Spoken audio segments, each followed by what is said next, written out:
chuckle. When we were talking to Tebow, he's one of the he was the writer of Dark Descent that we had join us last Mhm. year, and he was Yeah. saying how terrible he is at his game.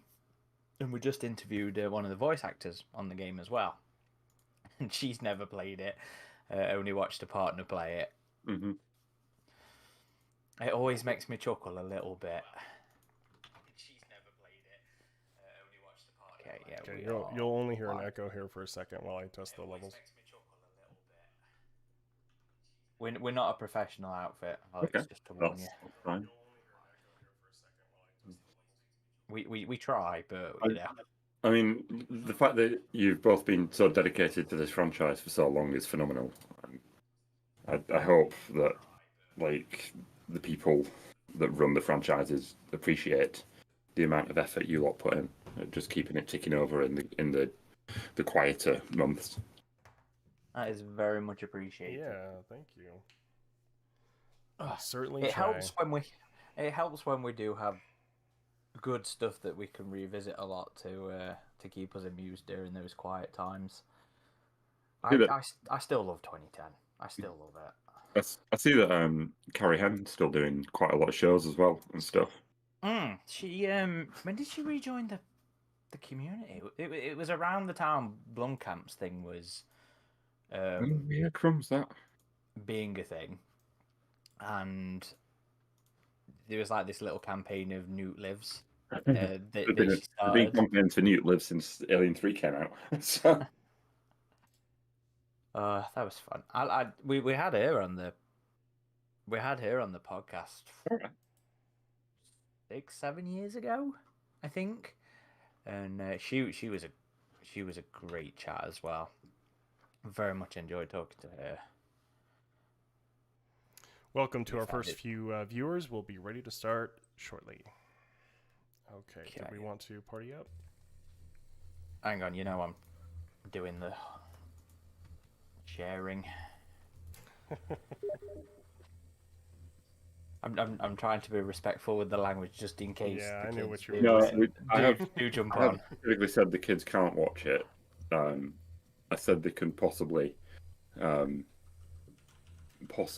sort of look at it afterwards, but equally, I think they'd be bored. They listen to me talk all the time. Why would they get excitement out of this? Well, I suppose if they haven't watched them yet and they don't really know what they are, I can understand that. Yeah, I mean it's a big tricky question as to like, what age do you guys like watch the films for the first time? So I actually played AVP 99 and AVP 2 before I ever saw the movies. So Okay. I saw the movies in like my mid-teens. I think Aaron saw them a bit earlier than I did. You know when I mentioned the word traumatized, Alex, Mm-hmm.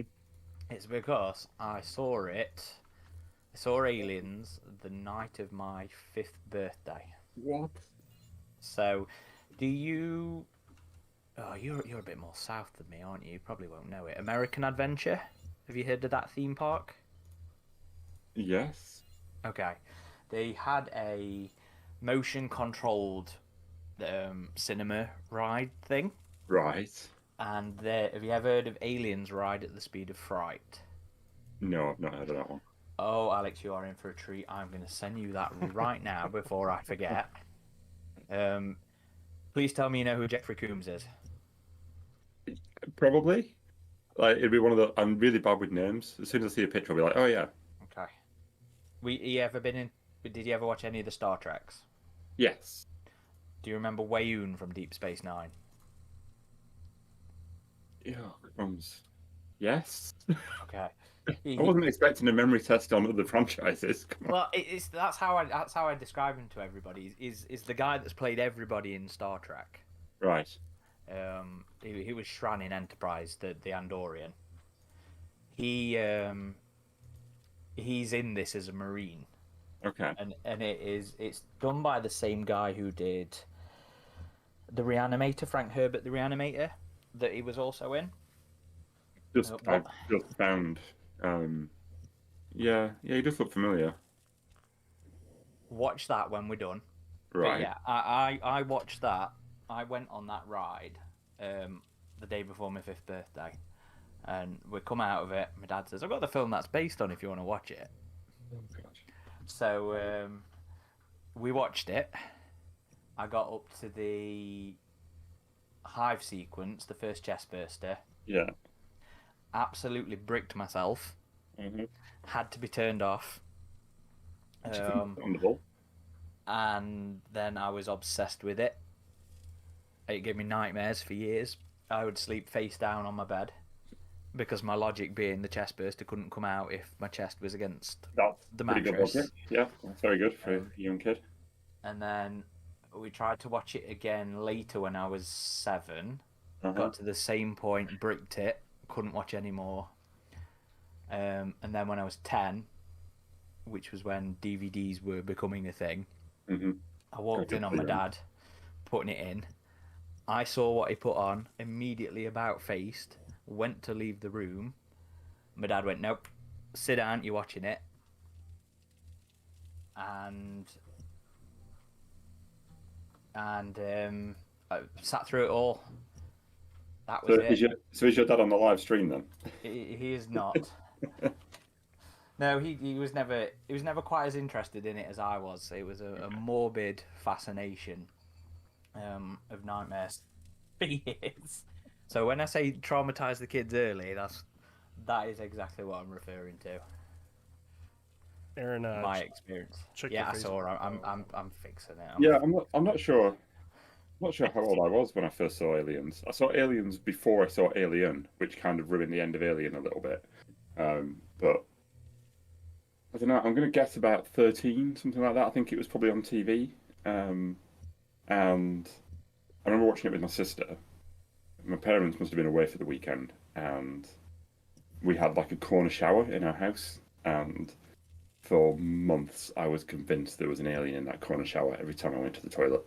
I would like make sure that like the doors, because they were like frosted doors, were open, wide open, check it out before I would go to the toilet. Yeah. And then at some point, my sister bought me the special edition on VHS. And from there on in, that was it. I was absolutely hooked. That is not a bad story either. See, it's all about the fear. It's all about the nightmares. About the nightmares. And the tension, you know. Oh. Anyway, people seem to be eager to see the game and Yes. see me get old.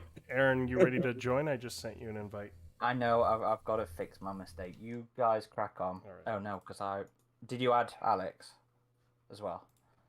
No. So why don't you send him an invite? Because I was gonna fix my mistakes.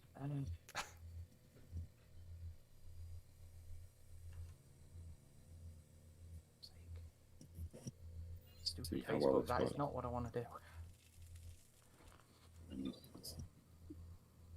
Let's see here.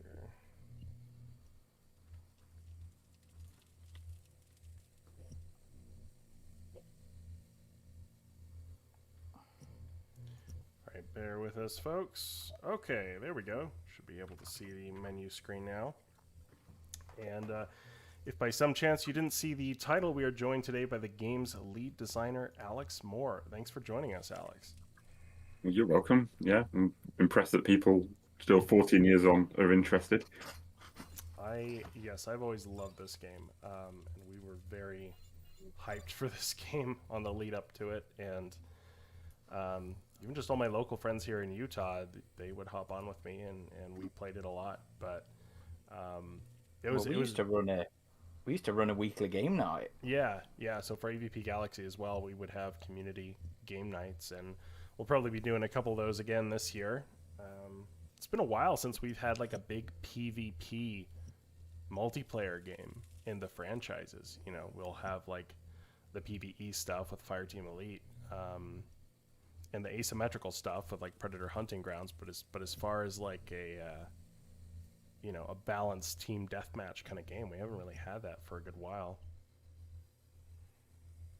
I'm joining, and I'm going to. I won't be able to do the YouTube chat once I start playing because I've only got one monitor, albeit a silly widescreen one.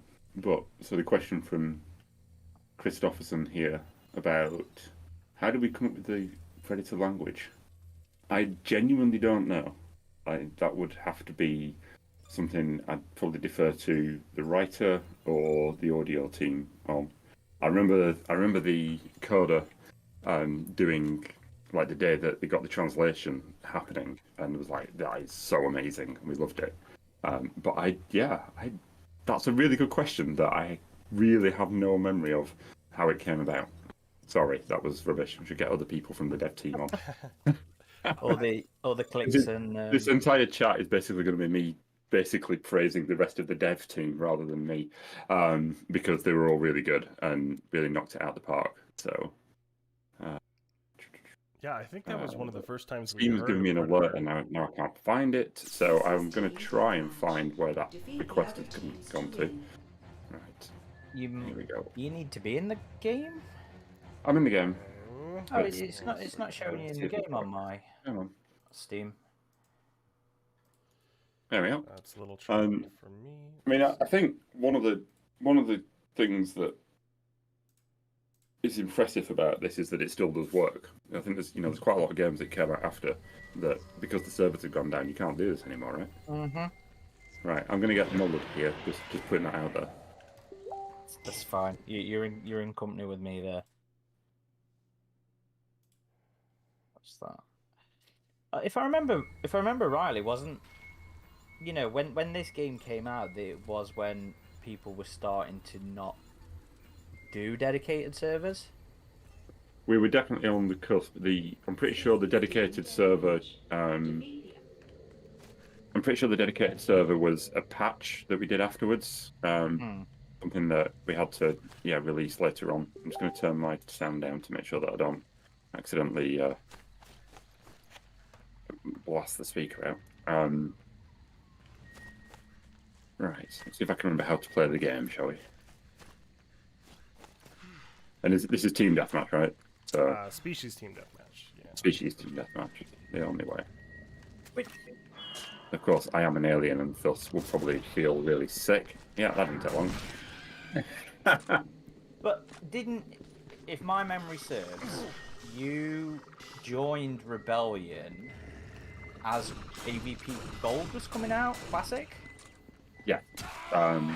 So they were just putting the finishing touches to Gold as I joined, but I ended up working on the Mummy instead. At one point, I did think that I was going to be working on AVP 2. We had a schedule for that, but it turned out that Monolith were already developing that game, so we didn't actually end up making it. I mean, I feel a little bad for you guys in that regard, but we got two very good games with Classic and Monolith's thing. Yeah, AVP 2 is a good game. Obviously, I was bitter at the time that I didn't get to work on it. But like once I sort of took my 20-odd-year-old bitterness out of it and played it properly, it's like, actually, no, this is really good. And they did a couple of things that were really nice that I would have liked to have done a little bit better, possibly on 2010 with the story. The crossover points, I think, were a lot stronger in AVP 2 than possibly some of the ones that we managed. But equally, it's very hard to know how things come across to people that don't know every square inch of the game. Yeah. With AVP 2, they picked a very obvious sort of point for their major crossovers, so it wasn't too difficult to notice, I don't think. Yeah, I think as well, to be honest, because they had more unique environments for each species, the crossover points were more memorable. Because we had quite a small art team, and we knew from the off that we weren't going to be able to. Sorry, just try and kill a predator. Because we knew from the off that we weren't going to be able to make 3 completely unique campaigns. We really tried to develop a system where we could do the 6 levels that you could play through really nicely with each. And obviously, each species has got some routes that are unique, but yeah, overall, um, we needed to sort of maximize the amount of effort that was going to be spent on the environments, because these environments took a long time to make, and it really was a pretty small art team, certainly compared to anything that you um, see these days in AAA dev. Yeah, the scale's a lot different now, isn't it? Yeah.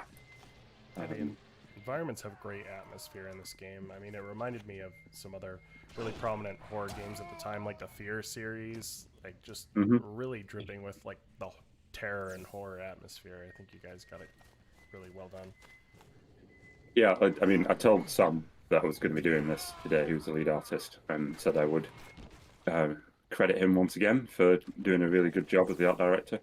And we had Mark Harrison doing the concept art, and I mean, he did quite a few drops on his website, I think, of all the concept art that was made for the game.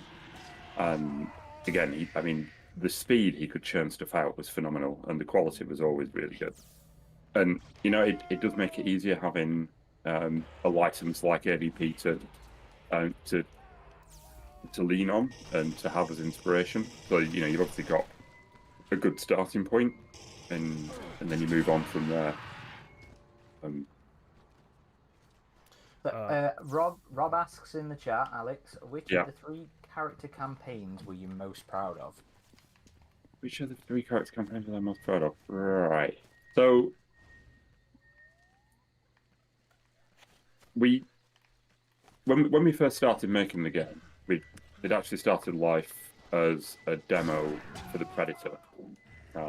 That was the first thing that we did, because we knew that the AVPR was going to be made, and we knew that was going to be set on Earth, and it was going to be a Predator and a crash ship, and that was basically it. That was the thing that we'd been told, and so we managed to get a small team together, I think about 7 or 8 of us, and started working on a pitch for that, which is pretty common in games. You get wind that there might be a window of opportunity for a certain type of game, and then you sort of speculatively spend a few months putting a quick demo together or a GDD, and then basically then pitch that to the publisher and say, "Are you going to please will you fund us for the full thing?"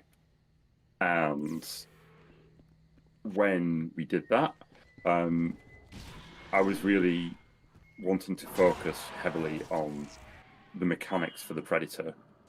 I felt in the first 2 games, the Predator really didn't feel that much like a Predator. He just felt like a dude in a really big suit. And we knew that we were going to be first person. And obviously, jumping around in first person historically had never been that great. If anyone, I mean, I love Half-Life 2, but some of the jumpy sections in Half-Life 2 still drive me nuts to these days. So that's sort of where we came up with the jump hook system and a bit of the focus mode stuff. And so we spent a lot of time doing the Predator stuff. So I'm really happy that I think we made the Predator feel a bit more like a Predator. At the same time, going back and playing it this week in prep for this, he feels really clunky now, unfortunately. It's like he's got moments, but yeah, overall he is quite, you know, he's not quite as fluid as I always could demo him at the time. Yeah. I don't know if you ever watched the E3 demos that I did at that point, but that was the Predator demo. So yeah, I was happy with the Predator stuff. The Marine,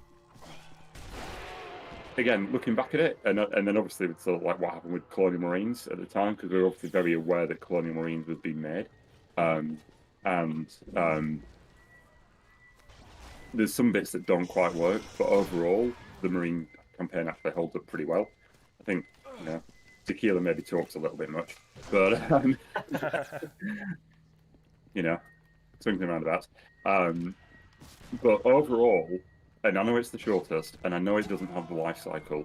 I really like the Alien campaign because we actually put the Alien campaign together in so little time towards the end of the project. yeah, it sort of we'd obviously spent quite a lot of time on the movement of the alien and those general mechanics, but I think one of the biggest challenges when we were making the game was obviously trying to live up to like AVP 1 and 2. But those games have been made at a point in time when Doom and Quake ruled supreme, and it was the norm for characters to move around at 30, 40 miles an hour. That was why I mentioned you starting around classic time when you brought up playing the Alien. Yeah. And feeling sick because that game took me a while to get used to as a kid. Yeah. Because of the speed. Yeah. And AVP 2 sort of hit that point where level art was starting to get a little more detailed. So you get like vents modeled and things rather than just being in textures, and lights modeled properly as well. And the alien in AVP 2 catches on all of those edges, and that gets really disorientating very quickly. So we tried really hard to smooth the alien movement out for 2010 because we knew that it was going to. It was only going to be more detailed. The art was only going to be more detailed. It's really hard talking and thinking and playing at the same time. It turned out. Yeah. Unsurprised. Oh, I'm not quite at the bottom of the leaderboard, but I suspect that's because somebody's joined late. Yeah, I'm getting wrecked by the aliens. I've took you a few times. Yeah, so trying to smooth the alien movement out, but at the same time, I'm sort of feeling a little bit queasy now.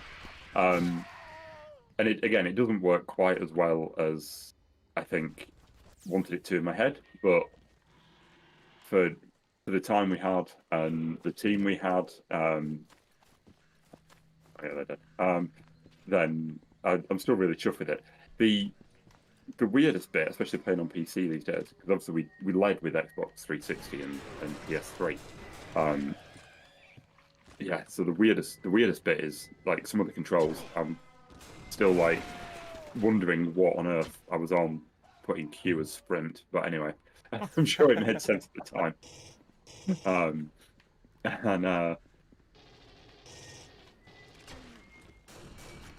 I have a little game keyboard. There we go. I just map everything to what I want it to be. Oh, I didn't even think about digging around in that stuff. No, I mean the controls came about because I wanted the consistency of keys and button presses so you could switch species quite easily without having to go like, oh, what species am I playing? And like focus mode being such a key control for both the Predator and the Alien. So that's why Shift on PC becomes something else for the Marine. But yeah, again, in hindsight, possibly, especially now that first-person shooter controls are so phenomenally consistent, really. You know, if you don't match Call of Duty these days for your default human controls, then people almost won't play your game. Is that a hindrance to developers when something becomes almost like a de facto default, or is it helpful? I think in some ways it's helpful, to be honest. It makes you focus because you go, okay, right, you know that you're going to be doing left. Well, certainly on console. You're going to be doing left trigger as iron sights, right trigger as shooting, all that sort of stuff. And it's good to know that people are going to have a good idea as to how to play your game off the bat, as long as you do that. But then you do have to start finding slightly more inventive ways of standing out. Of working out what your unique mechanics are and how you combine those. But then, you look at something like, I don't know if you played Spider-Man the Spider-Man games on Yes. PS5 or not. Love them. And or God of War, something like that, or any of those sort of games where, by the time you're a few hours in, the button combos that you're pressing and learning are just phenomenal. So it's really good how, and that's not to say that there weren't games with complicated control schemes in the past, but a game like that has sold so incredibly well, that it's actually really quite tricky to play. And I have two persecutors right now. I don't know if that's ever happened before. All right, let me. Sorry, chat. Need to get a bigger second screen. Right. So, let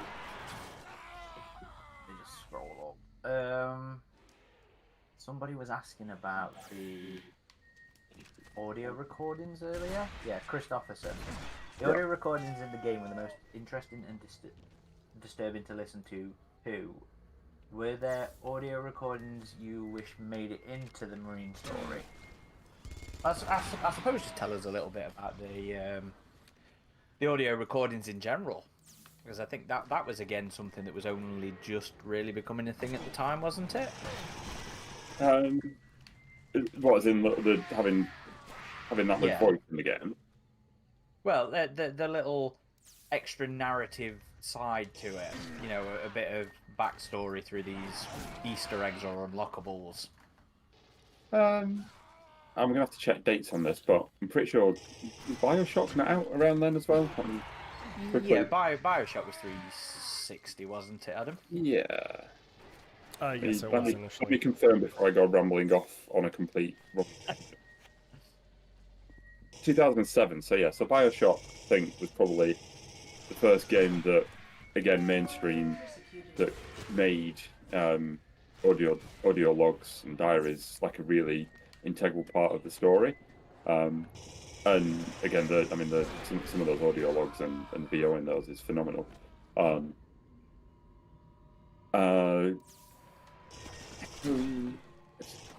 mean, the ones in the game are really just there to just add more flavor and to try and solidify the timelines a little bit more as well, because of like the order that you play the game in. Right, obviously depending on which species you play first, but yeah, the timeline that we'd set out, we're really trying to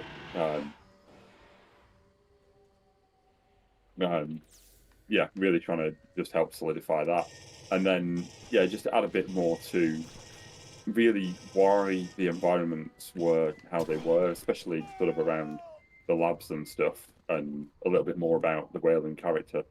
I didn't get to go over to do the voice record sessions, but Lance Henriksen obviously knocked it out of the park, as he always does, and again the rest of the voice actors did a really good job as well. How early did you know you were getting Lance? Oh, like, was it something that you built the game around, knowing you had Lance as an actor for the Weyland character? We must have known. I'm going to say we knew fairly early on. I think that we definitely put a request in for him. So here's a bit of trivia that my wife will roll her eyes at. But I really wanted Winona Ryder in the game. Okay. And that's like I love Winona Ryder. But obviously, there's precedent. Because the game's set 30 years after Aliens, I thought that maybe there's a chance that there'd be one of the Cole, wasn't it? Her name in Alien 4. Yeah. There might be a Cole robot around. You never know. But yeah, it was decided that Lance Henriksen was definitely a better fit.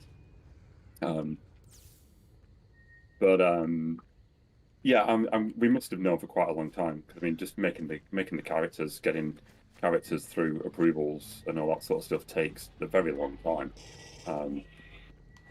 So I'm going to say we knew for about 18 months beforehand. Okay, fair. And then build the game around that, or the storyline around that. And we had quite a few different versions of the story, but the overall framework was set relatively early on, I think, and really didn't change a great deal. Probably the biggest change, or the thing that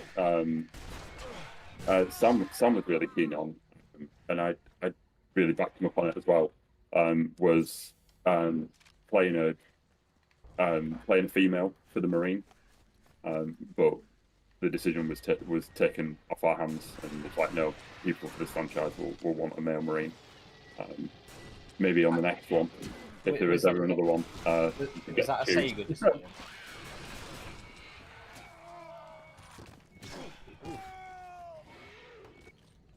I think that's.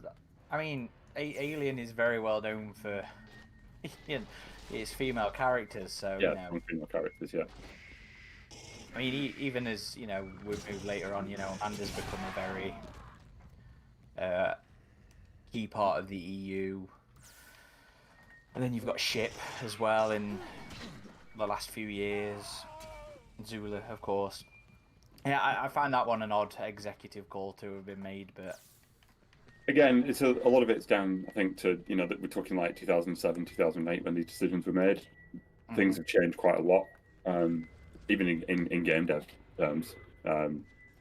Back then, it was still very much that believed that only boys played games. It's obviously utter nonsense, but.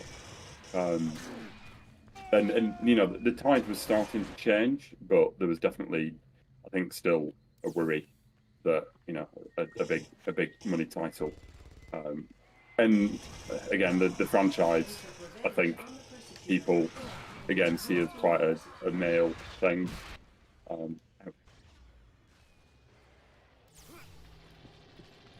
Somebody got revenge on me.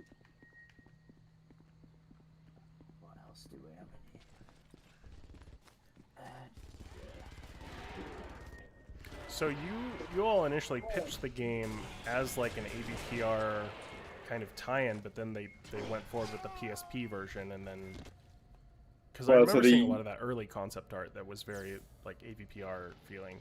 Yeah, so the Predator bit went really well, and it was really well liked, and there was a can you make a game on 360 PS3 to coincide with the film coming out, and we were like, well, when's the film coming out? And we're like, well, 7 months time. And we're like, probably not. That's a bit ambitious. And so the PSP game came about, and then we were able to continue working in the background on setting the foundations for making 2010. So we went off and did a Marine demo, which was awesome. And it's a shame that nothing of that ever came out, because it was a really good demo. And then we went and made an Alien demo to prove that we could do all three. And by that point, AVP Requiem on PSP was about done. Again, the team at Banbury did a great job on that. It was a really new team to the company. They'd not used our tech before, and they managed to make a game in 7 or 8 months, something like that. And we did help them out, but mostly it was just them getting through. I remember the Requiem game actually being fairly solid. Oh, connection issues. Yeah, same. Again, for what it was, I think it was decent. I think it was better than Concrete Jungle, so if that's not too controversial. We had a few of us ended up helping out, sort of get it through the gate at the end, and I remember like a really funny bug, which is one of the joys of game dev when everyone's just trying to get the thing finished. And I kept getting I just kept getting this bug back telling me that some water wasn't decloaking the Predator in one of the levels, and I must have fixed it about 5 times, before finally figuring out what was going on. And that every time I fixed that, an artist the next day got a bug saying that they didn't see foot splashes when they walked on that bit of water. So they went and fixed that, and it turned out that the two flags kept turning the other one off. So we kept going backwards and forwards fixing this same bug. But anyway, we got it sorted in the end. So yeah, it was good. I will invite you back into this party. Somebody else was asking earlier. Speaking of AVPR, somebody else was asking earlier about the influence of AVP on design and narrative in 2010. Was that something that I'm trying to find? I think it was Caleb was asking. Was it a mandate from the studio to pull so much from the first AVP movie for 2010, or was that just something that was naturally a part of the vision?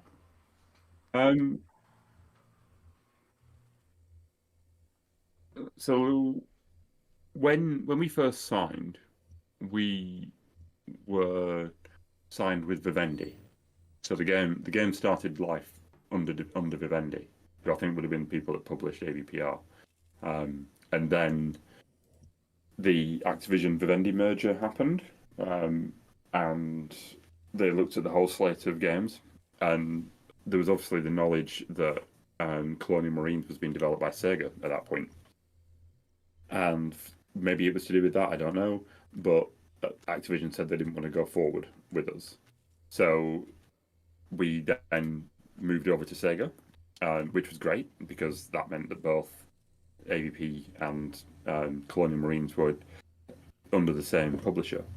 But we also didn't get that much information as to what was happening with Colonial Marines. We didn't really know anything about the story or anything. Obviously, you can guess roughly what's going to happen in a Colonial Marines game. But we were told to really try and stay away from the Aliens films. And I think we may have been I think there was one very specific thing. Yeah, we were told don't do anything with the Sulaco. Because I think one of the early pitches that I put together with Ken, who was the lead animator, was an idea based around the predators finding the Sulaco and setting it up as a trap. Okay. But obviously that didn't go anywhere. So I think at that point, once we were told, right, don't go anywhere near the aliens or Alien 3. We knew we were set before Alien 4. I think we made the conscious decision then to go like, right, well, let's look at AVP, the first film, and that obviously sort of was part of the pyramid sort of structures, and obviously bringing the Wayland character in as well. So yeah, quite early on, I think that was one of the decisions. I was really keen to make sure that the gestation periods were a bit more as they should be. I think the first AVP film messed around with the gestation period a bit too much for narrative purposes. Really annoyed me that they did that. Yeah, the 10-minute life cycle. Yeah, like there's no need. But yeah, so that was So I'd say that was probably quite an early decision to really try and differentiate what we were doing with what Gearbox were doing, even though we didn't have any actual understanding of what they were doing. Yeah, that makes sense. It's a shame though. We all know how that one turned out. I wouldn't mind seeing it. Yeah, I mean the only actual contact I had with Gearbox was at E3 when we showed 2010 off, and the producer from Gearbox, or one of the producers from Gearbox, came over and asked me how we were getting aliens walking on the walls, because at that point they were really struggling. And 5 seconds later, it's like, oh, well, you're using Unreal and we're not. So we're using Rebellion's custom engine that has been built all around being able to do creatures walking on walls. So is that the Asura engine, right? Yeah, the Azura engine, yeah. Which I believe Rebellion is still using, still developing, still going with. Although with a lot of focus on gore now, isn't it? With the sniper elites. Yeah, I played some of Sniper Elite 5, I think. I think. Oh, you put friendly fire on this, Adam. Oh, we can't resurrect you, can we? No. This is literally the only thing I don't like about Survivor. I can't rewind. I love the mode, but I hate no respawn at certain points. It's got to end at some point. Yeah, well, I think it's when because you get taken out by your teammates. yeah. So Phil, the designer that put this one together, I think he got to the point where he could keep it going for about an hour. So Okay. That's impressive. We usually die after like the warrior Xenos show up. We've made it to Praetorians before. Maybe a long time ago, but yeah. we've certainly done it. Yeah, apologies. The dedicated server crashed on us, I guess. So we'll try and find another multiplayer game after this. But whichever one we hop on, if folks want to join us, feel free. I certainly could have used some help as the Marine last time. Yeah.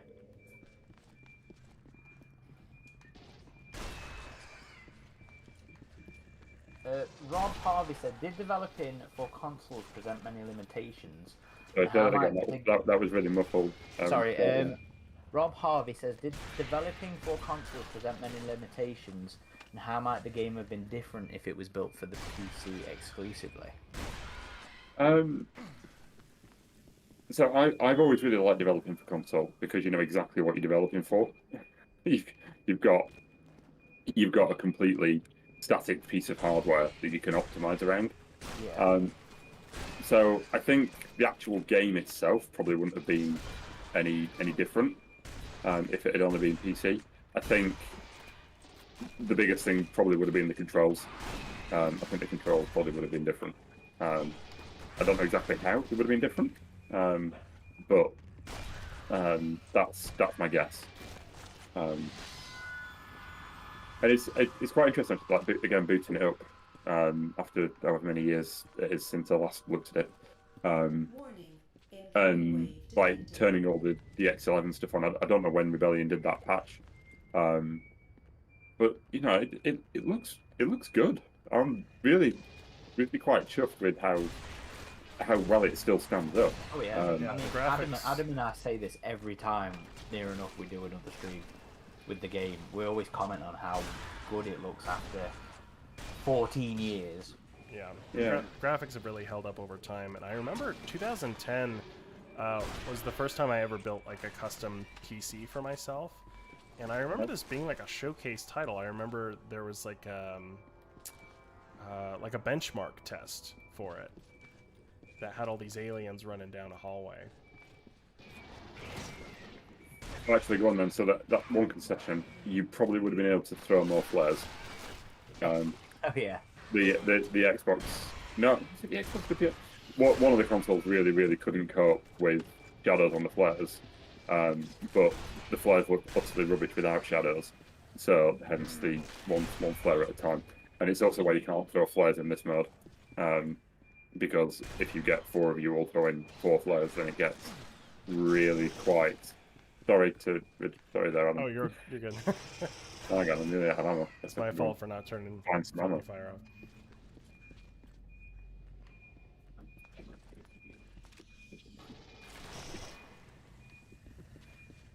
Xenosaurian is asking about the whole Carl having Charles's memories. Do you remember much about that narrative element? Sorry, bad time for asking me questions. Say that again. So Xenosaurian was asking about Carl Wayland having Charles Wayland's memories. Do you remember much about that particular narrative element of the game? No. But, no, you have to ask either Gordon, the writer, or I think Paul, who was the script liaison. Maybe Matter, actually. Matter did a bit on the script as well. So, yeah, not sure about that one, sorry. That's fine. I mean, you would though, wouldn't you? If you know. you'd have your original memories. Everyone would be beta cloned if you can make clones, then It's funny because Titans just brought out a book called Aliens Bishop, and it's a follow-up to Alien 3, and a lot of that is about Michael Bishop figuring out how to transfer his consciousness, and sort of the very classic AI sort of story element of if you can copy memories into multiple different bodies, the agency of that. That was something that came up in that quite recently. Surprisingly good book. I very much enjoyed it, actually. I literally just finished it today. okay. Just as an aside to what you were mentioning there with the idea of transferring memories and stuff. Have you read any like Altered Carbon and stuff like that? So that's I've not read Altered Carbon, but I've watched the first two seasons. Yeah. I've got the book, I just haven't got around to it I yet. think, to be honest, I didn't watch the second series of Altered Carbon. I think I'm going to say the book was better than the TV show. I didn't really click that much with the TV show. But I think was it Joel? Yeah, joking. Yeah, no, he's great. I mean, like if you watch For All Mankind at all, he's phenomenal. He was really good in House of Cards back in the day. I never got to that one. Was that the spacey one? Yeah, the Kevin Spacey one. So obviously, I watched all it's slightly weird watching it these days. But so he was in that. Joel McKillian was in that. Cool. Mess. Berserker mentioned something I'd actually forgotten here. Was Sorry. that there was they discovered a disused, not disused, that's the wrong word, an unused crossbow concept for the game. Yeah, there were definitely other weapons in the game at some point that we just didn't have time to finish, or stuff to balance up a little bit too much.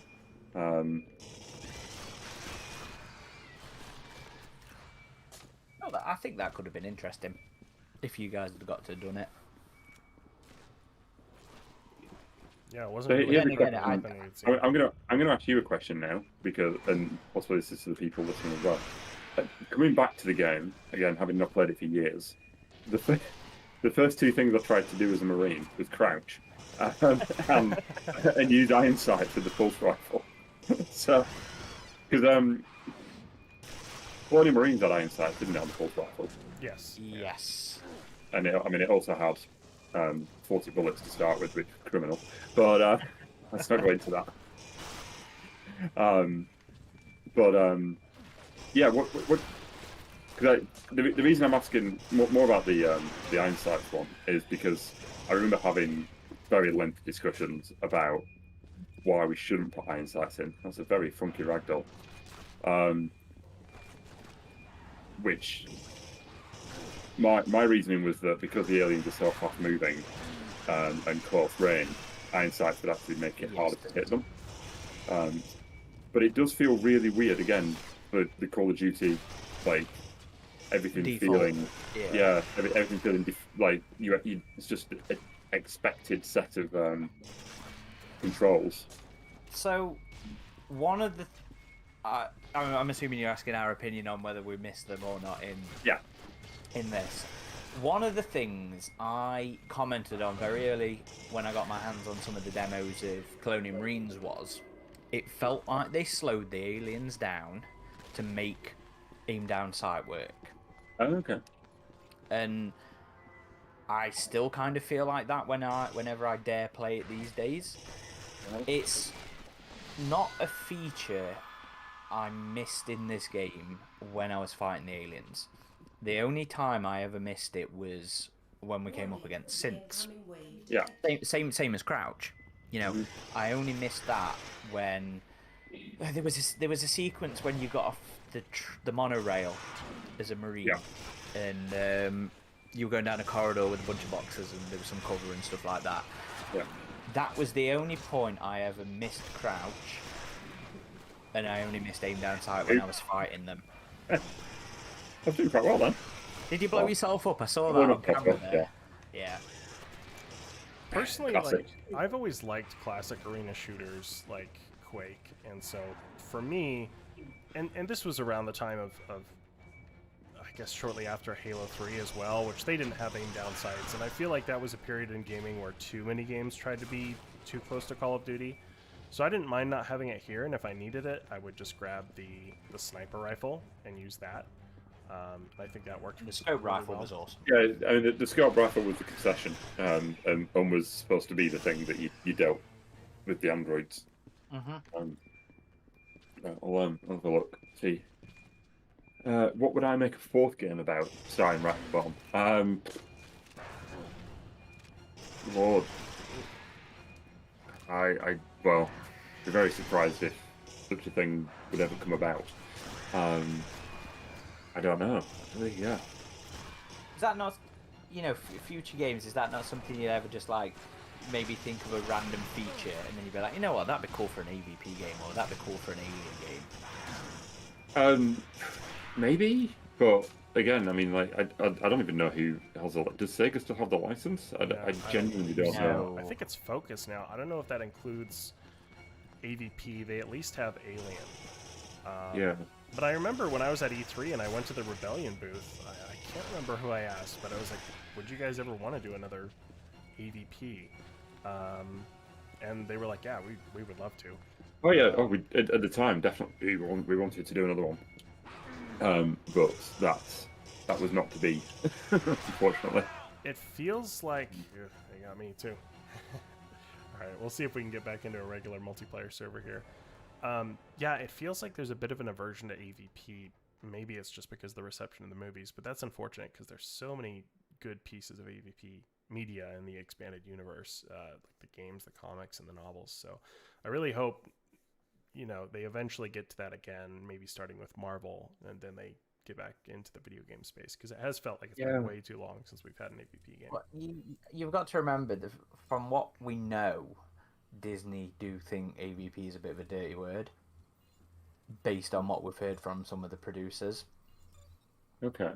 Which is a shame. I mean, Prey really, like, stunned me. I enjoyed that film so much. Oh, yeah, me too. Right, so just scrolling down through these. We actually have our own server as well. I should have got it active again before this. I was just expecting some other active ones. Let's see here. I guess the deathmatch that's 8 of 18. Yeah, throw us in there. We could do that. I have, so this one's on Refinery. I have such a huge soft spot for Refinery. I end up really liking beta maps, and I remember spending a lot of time on the beta when it dropped for 2010. I just absolutely digging the hell out of this map. Mm-hmm. So I'm just going through the questions at the minute. So right at the top now. So to Xenosaurian, I've heard a little bit about the Alien TV show, but not a great deal. I have no idea on the storylines and stuff, but I'm always excited to see more Alien content, so that should be good. Rob, I don't think there's a sniper much cheat. When we were developing the game, most of the cheats would have literally just been ways of teleporting around to start at various bits of the game that we were developing at the time, and sticking God mode on, though more often than not, it was to do with, like, developer cheats were more to do with making it so the AI didn't sense you, so you could just basically walk past them all, but you could still have all the AI running, so you could get sort of an idea as to what sort of frame rate you were at. But all those cheats would have been behind conditionals, so as soon as you do a release build, they all get stripped out automatically at compile time. So...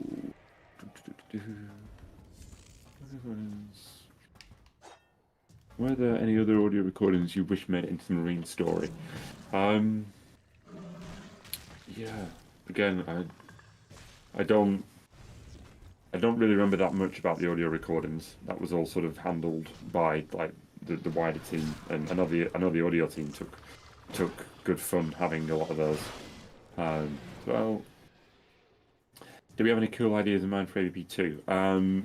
They probably did. I genuinely don't. Oh, did you fall out the map? It's a spawn bug.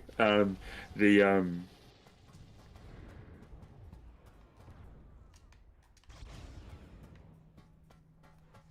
Can you still hear me, Aaron? Oh, yeah. Oh, okay. Sorry, you both went very quiet. Oh, sorry. I'm just just letting you answer. letting you read there. Yeah. Yeah. Yeah, because I'm getting old, can't read and talk at the same time. I don't recall us ever getting to the point of having any like actual designs for AVP2 other than just we'll have X number of maps, etc., etc. And I was going to be down as a level designer. Yeah. As I said before, Rob, I think the Alien campaign is the one that I'm most proud of. Would have been nice to have done the life cycle stuff, but again, we just ran out of time. What threats would require Predators to go into battle in deep space? I think that's probably a question better answered by Aaron or Adam. The Predator license better than me these days, I imagine. What was the question? The question was what would make Predators go into battle in deep space. The other people have answered saying engineers. Yeah, that's true. I mean, you do see a spaceship battle in a very brief spaceship battle in the beginning of this game, which I always liked how it was just like one shot and the Marine ship was done. I remember wanting the Alien campaign to go on one more level because we see that final. You wanted to be in there, did you? Yeah, of like it molting into the Queen, and I was like, oh, it'd be cool if we got to another run around that ship. Xenosaurian, as I said earlier, I did a little bit of work on AVPR, it's like consulting work, and then sort of bug fixing to help them get it through the end. Just quite a lot of initial help getting the team up to speed with the tool set as well. Don't relax just yet, Marines. Indeed, possibly the most overplayed line in the entire game. You know what? I absolutely love that. I wish we'd had a few more variants. I tried to find a snip of it to include in like a lot of podcasts and stuff like that. I could never get a clean snip.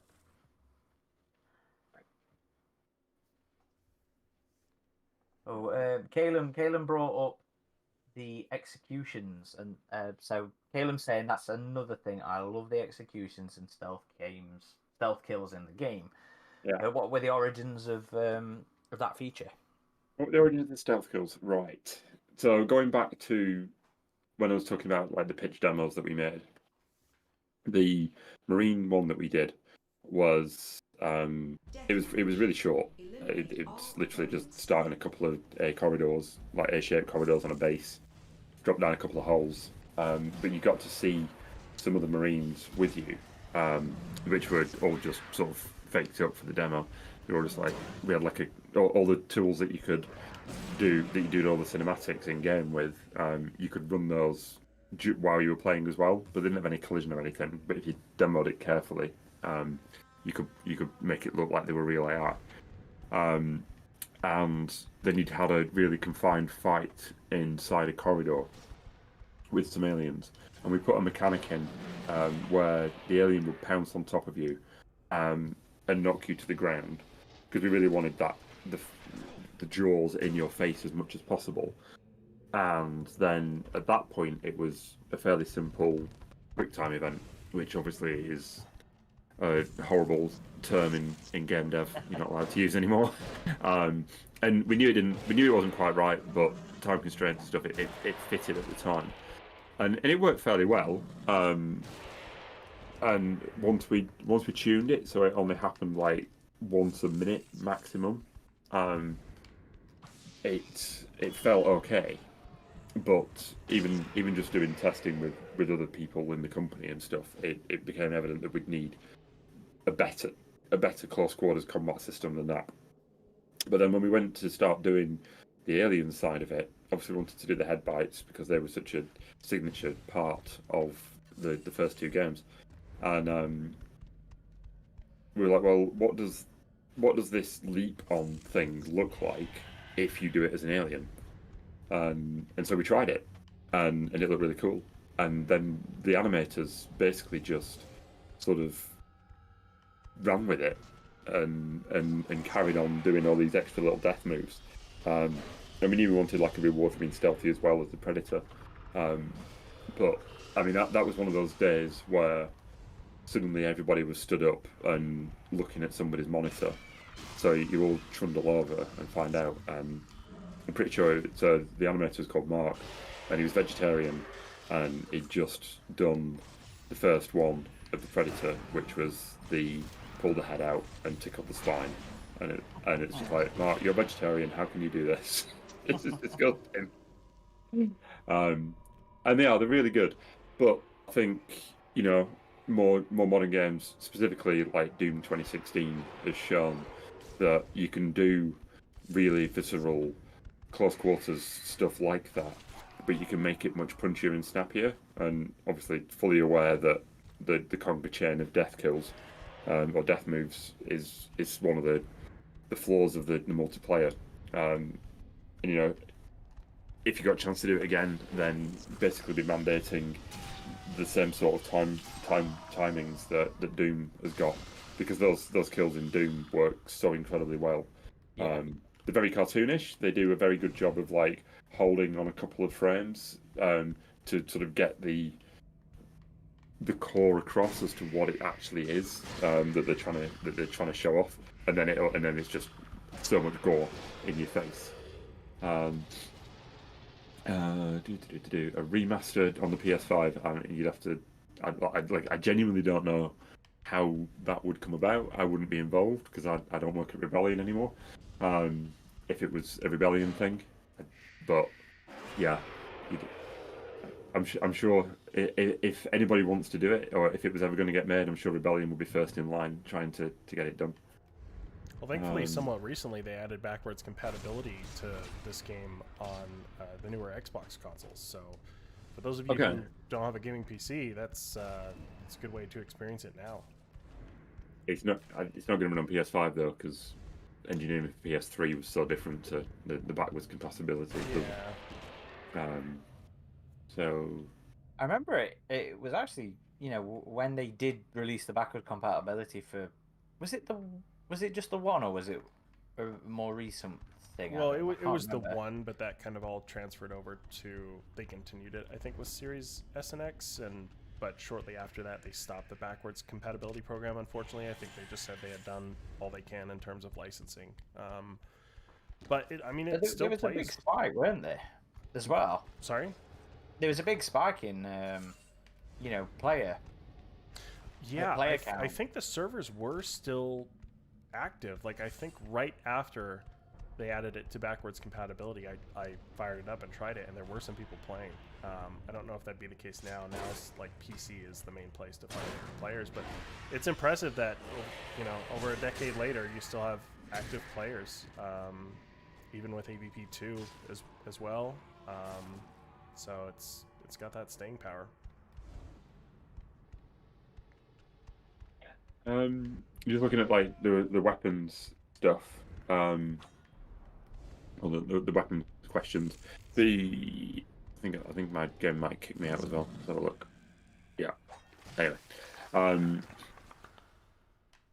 did we have other weapons? We definitely tried a bunch of other weapons. I mean, it's pretty common when you're doing game dev to build a whole load of different things out, and then just keep testing them, keep refining them, see which ones are going to make it and feel the best, and then at some point you just work on which ones you can polish up really and are going to fit. So yeah, we definitely had other stuff in.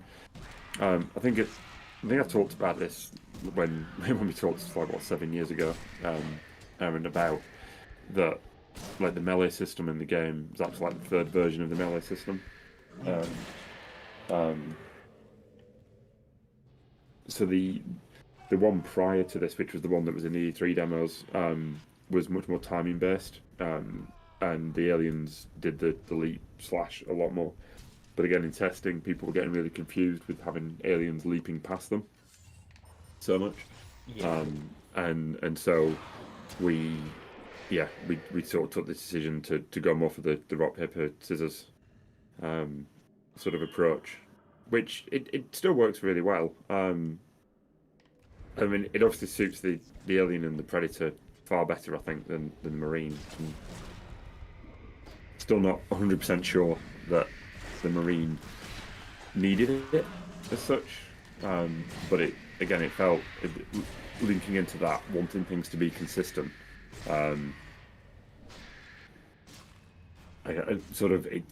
It seemed like the best way. Sorry, I know. Still got the tail end of a cold. So. No, I've actually picked up a flu recently as So well. I've never seen so many people so ill as I have this year. Like over Christmas, it's been ridiculous. Pretty much everyone I know has been really ill at some point. That's a British cliche, isn't it? I always say it on the memes. If you mention being ill to a British person, there's always a comment about it going around.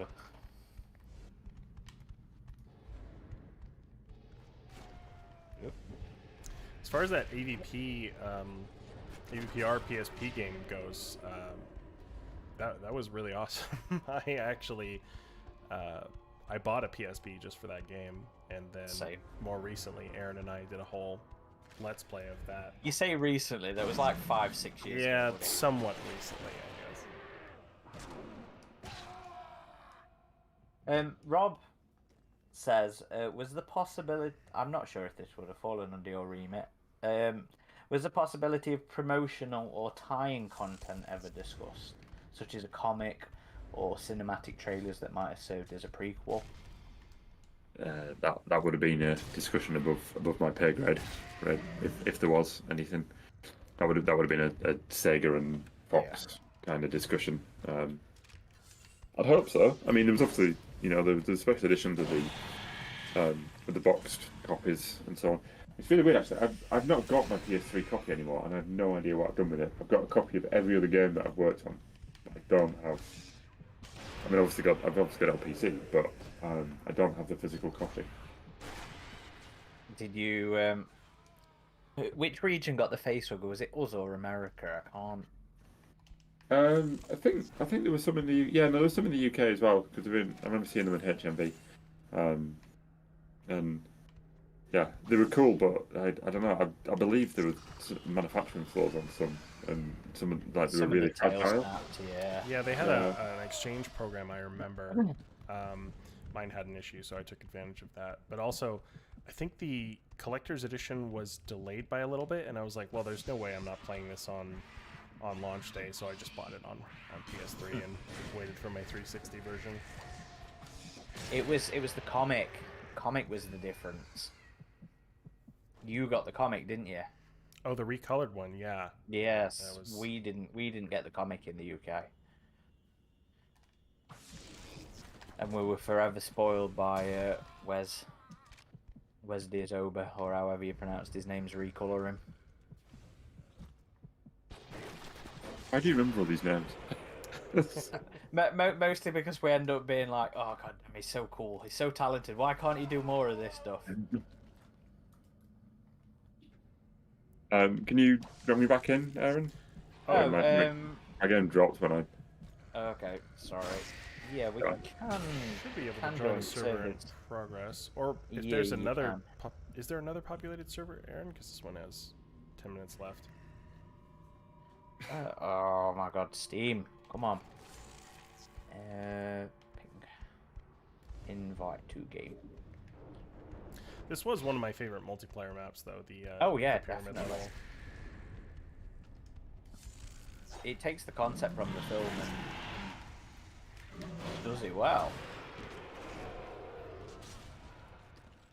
This will be interesting. Ultimate Predator. You were saying earlier, Alex, about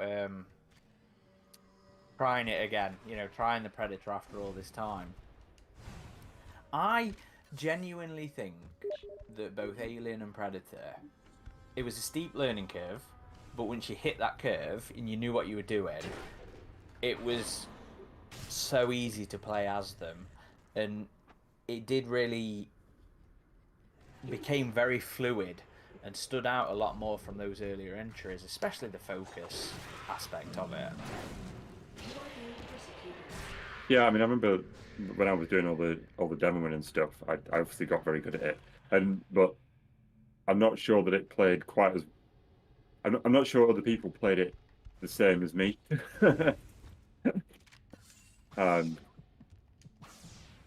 In terms of what do you mean? Well, I can't play it like that anymore. I think I was very good at playing it quite stealthily, and sort of jumping around in the shadows, really taking everyone out. Oops, and but then I don't think the game demanded you play that way enough. Okay. And obviously, you're incredibly powerful, right? You can run around so easily, and massacre people very quickly. But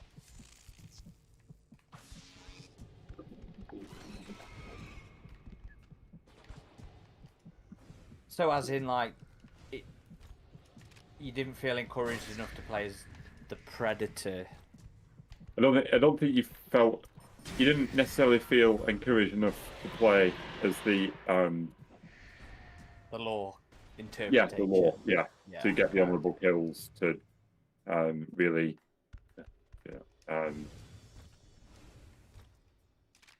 to play stealthily, to lean into the close quarters stuff, because obviously blasting people with a plasma cast is really good fun, right? Yeah.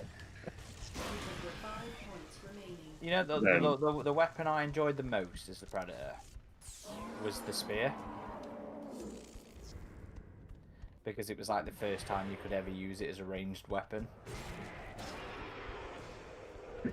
I'm doing very well again. Absolutely massacred as the Predator. Me too. I am certainly a little rusty on this one.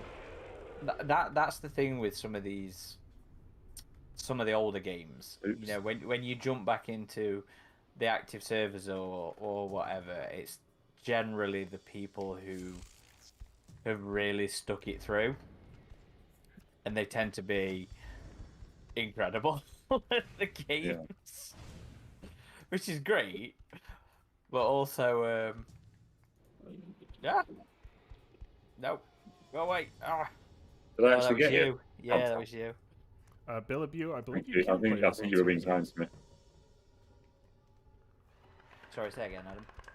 I was just answering a question from the chat about playing it on Series X from Billabu, and I believe you can. I believe you can still purchase it digitally on the Xbox Live Marketplace. Or just Xbox. There you go. See, I got shotgun while pulling your head off. Marketplace. 5 minutes remaining. We don't really call it Xbox Live anymore. I remember playing the early demo for this though on Xbox Live and having a bunch of fun with that. And I believe the first time gameplay footage was ever shown for this game was some Xbox event or live stream. I remember it being the first Predator mission.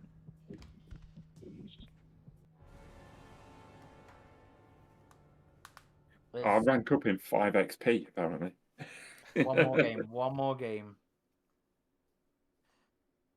So, Christopher... I'm going to blame this on the fact that there's no cloud saves.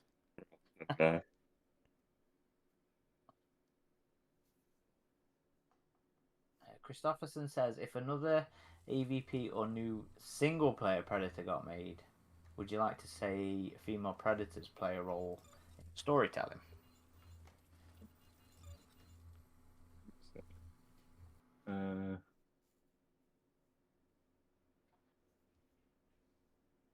I mean, to be fair, we got female Predators in Hunting Grounds, didn't we? Yes. Yeah. It was the first time we had seen them outside of the novels. Yeah, definitely. Yes. No, female Predators will definitely be part of the canon now. Which there's been quite a few. Defeat the other teams to win. Yeah, there's been quite a few in the comics now as well, hasn't there?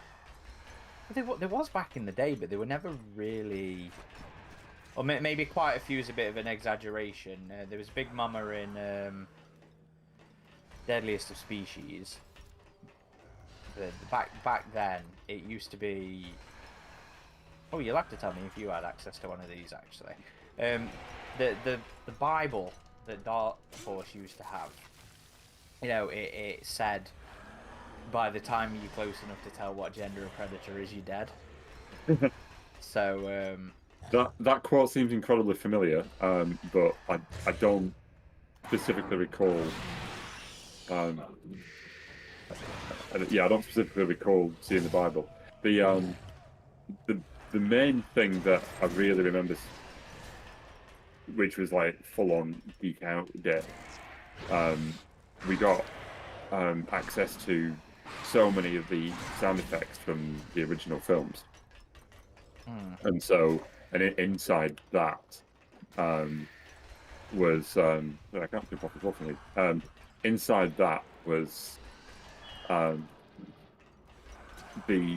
of the channels, and I think there were like 7 different channels of the sound that was recorded the day of the John Hurt chestburster scene. okay. One of which was Veronica Cartwright's, and honestly, the scream that lady did was just sent such a chill down your spine. I think they actually turned it down, and I obviously know the story that they didn't know exactly what was going to happen, and like she certainly didn't realize that she was going to get squirted with blood. So quite a lot of it was genuine and not just acting. But yeah, hearing those sound effects all separated out was just such an amazing day. Yeah, that was a fun day at the job. So that was your coolest geek out moment from Dev. Yeah.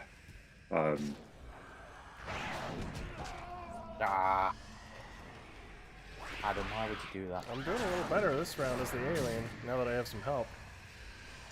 Just swarming on folks. There was another map pack planned that never came, right? I remember seeing some renders about that. Possibly, yeah. I mean, I left Rebellion pretty much exactly the same day that the game first came out. So we definitely had like the first couple of DLC packs ready at that point, because you have to have them ready to lead with before the game comes out, because these things take so long to get through certification.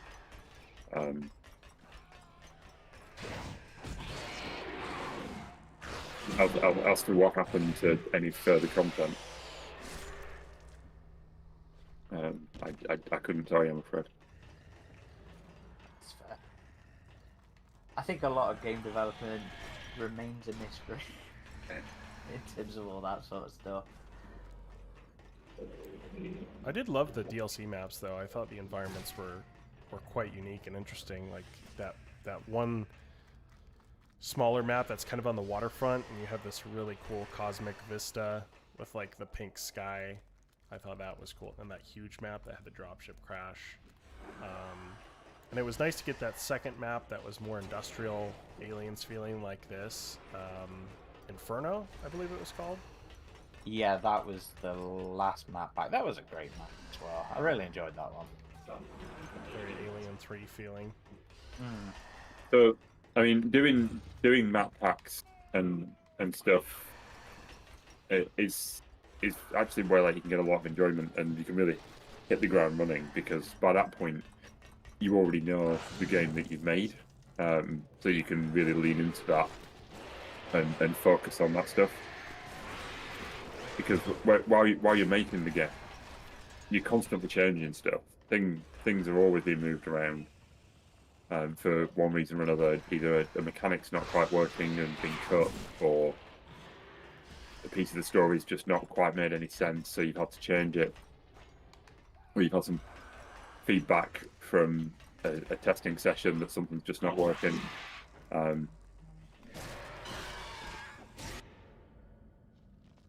But yeah, by the time you get to the game's finished now, let's just go and make some. Let's just go and make some more content. That can actually be the most enjoyable bit. Sort of like making Quake maps again.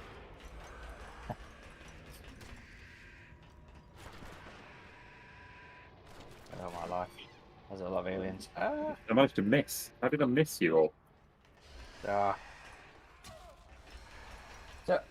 Christopherson says something here that I imagine would have been quite controversial if he had done it, and I imagine was probably considered. But says, wish we could have had Marines doing the finishes on aliens or predators, like using the combat knives or using the guns for close combat finishes.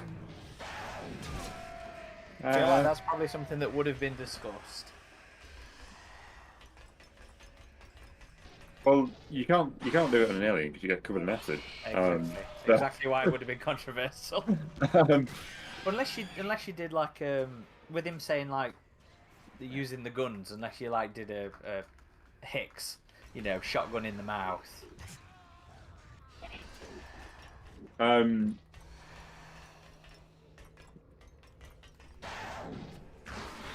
Yeah, I mean, I think from my side, the Marine's sort of powerful enough because he's got his ranged weapons. The whole combat was really set up that if the Marines can keep their enemy at distance where the guns work, then they're going to win. So the distances for the alien is to obviously close that gap, and as soon as if you can close that gap, then your reward is the kill. And the Predator has obviously got well, he can do pretty much anything, but primarily either very much at range or very close quarters.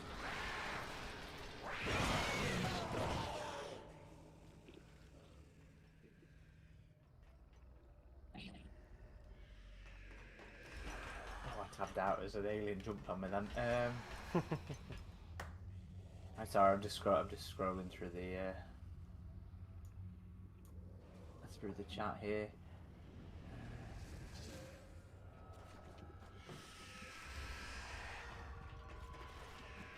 Kayla must be talking about when we were talking about the Predator playstyle. I always preferred playing stealthily as the Predator. Loved using the voice mimicry to do stealth kills on the Marines. Yeah, I really enjoyed that feature of the single player. I think it's really the only game to make use of that.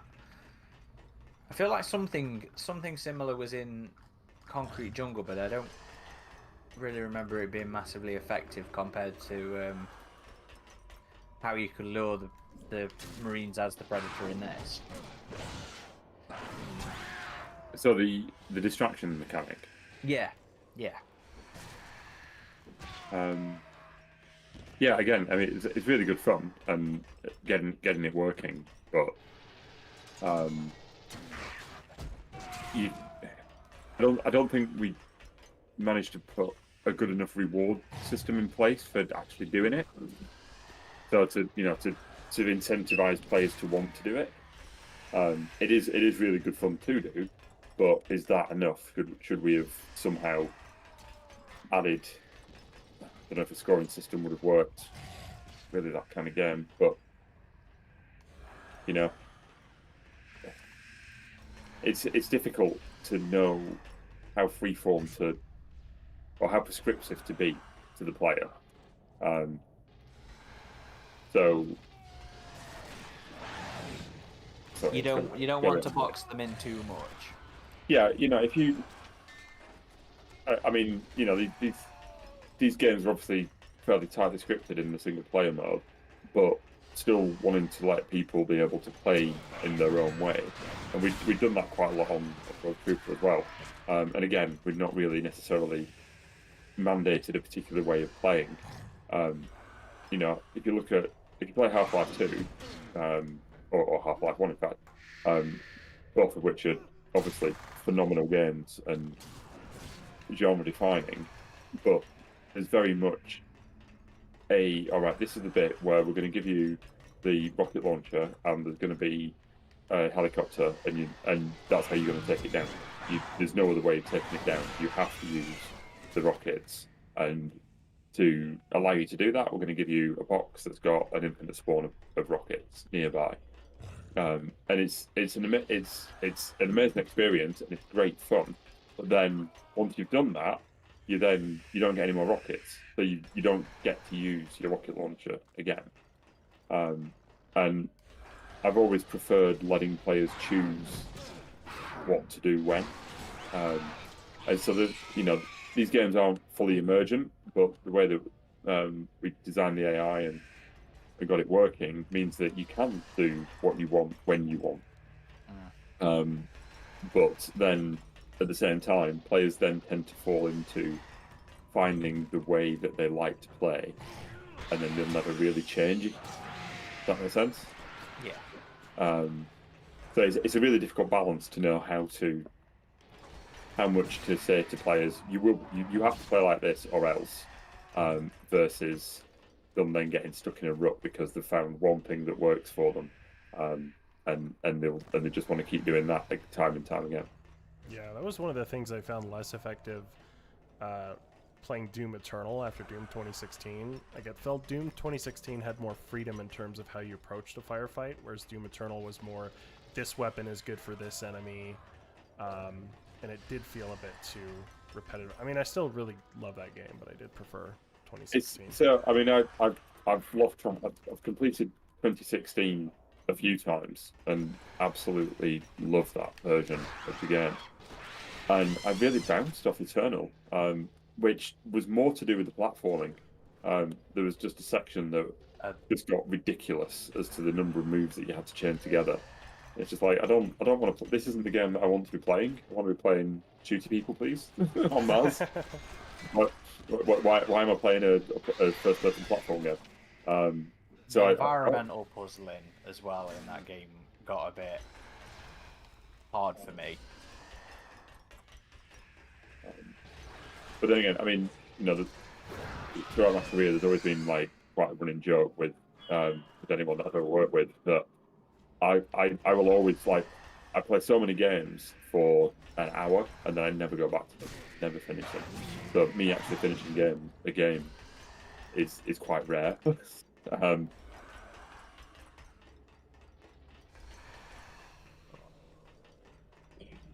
there any you're currently playing right now?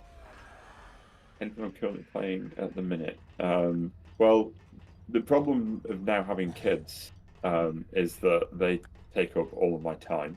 And if they haven't taken my time, then they've taken all of the things that I have to play video games on. So,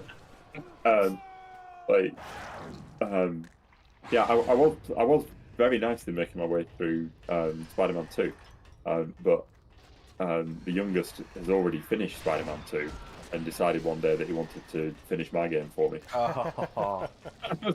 Because I was about to get to the Venom bit, and he really enjoyed the Venom bit. I was like, yeah, thanks for that. So I didn't go back to that. What else am I playing in a minute? Well, we started Shipbreaker today, actually. That was quite good fun. I've seen that on Steam. I've been curious about it. And I've got it's on PS Plus.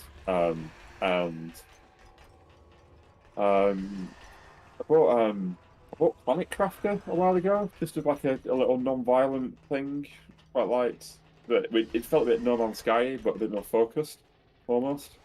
I really like No Man's Sky, but it's just so big. And for my sins, I've still got an active character in EVE Online, and still, which is how old's that character now? That character's about 20 years old now, I think. But have you played Dark Descent? I haven't. I'm really sorry. Alex. I'm so bad. It's really cool. Aaron, really there's good. still like 15 minutes left in this round. Did you want to switch to another server? No. I mean, we can have a goosey if you want. All right. Oh, you go have a goosey. See if there's any live service. I think I yanked everybody. No, I'm still Did in. I not? Okay. So's collating. It is the only active server right now. We could do another round of Survivor if you like. Well, We can shoot each other. Might as well finish this Oh, okay. round off then. I will join as a different species then. I'll at Back least in as switch it Marine, up. we're heavily outnumbered. Okay.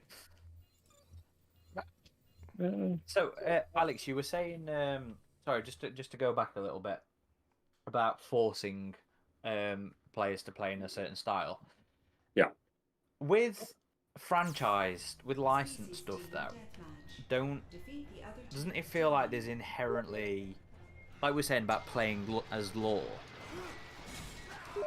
Does it not sort of factor into the game design? You know, a Predator is a stealthy character, an Alien is a stealthy character as well.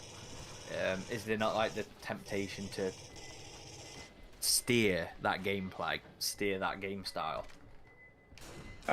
Yeah, and again, I mean, a lot of that's the mechanics. I mean, obviously the Alien with its movement is great for that and being able to hide in the shadows.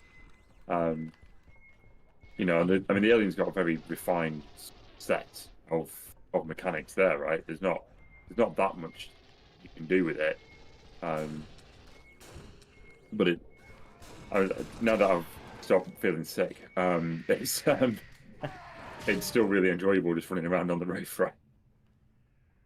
And seeing all your other buddies running around on the roof as well. Yeah. And it's the fantasy, right? You've got to design the mechanics and the environments around letting people have the fantasy that they get when they read the comics or they see the films, or just engage in the franchise at any other point.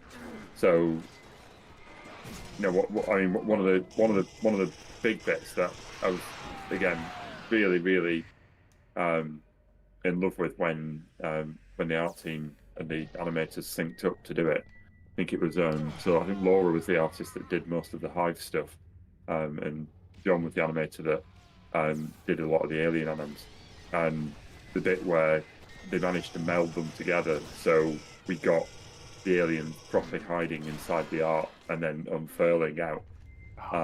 In the single player, yeah. And it was just like, again, that's the fantasy, right? That's what you want to see as a player, because you've seen it happen in the films. You've seen your favorite characters get grabbed from aliens doing that. I guess an interesting one would be whether or not when in Colonial Marines, the alien was third person, wasn't it? Yes. Yes, in the multiplayer. Yeah. Can't remember how well that felt actually. I don't know. Did it?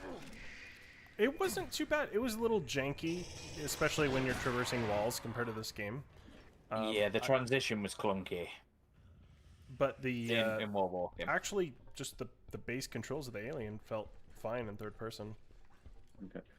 I mean, when we started the game, we were a more traditional play character, sort of floating hands job, and then I think it was mainly like Andy, who was a lead programmer, probably talking to Ken, who was lead animator, and they talked about doing a full body rig, which I think Riddick had done.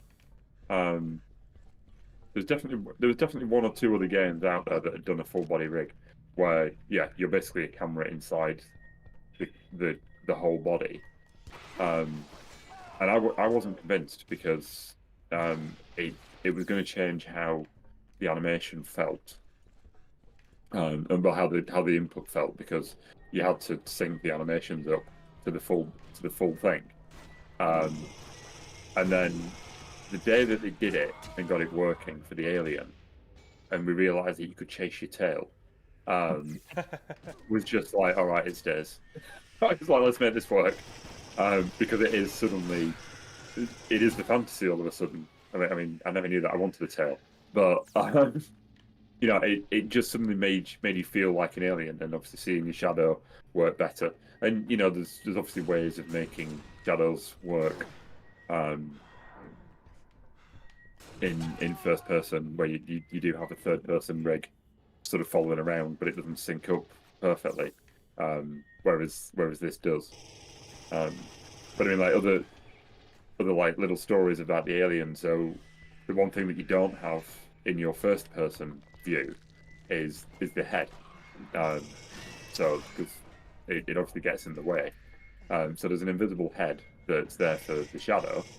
But what you do have is this ginormous set of jaws. So like the jaws that come in when you're doing the head bites are that they obviously don't have collision, but they're about the same size as like the whole alien again. Following you around everywhere, and then at the point where you do a head bite, they turn on. The visibility turns on, and you get to see them in first person. But obviously, game dev is full of silly little bugs happening, and there was definitely a time where they weren't turning invisible, and more specifically, you'd see the shadows. So you'd just see the shadows of this ginormous set of jaws running around by you. And also like the fingers making the sound effects. We just got the tech in for doing the ambient occlusion. The audio occlusion. So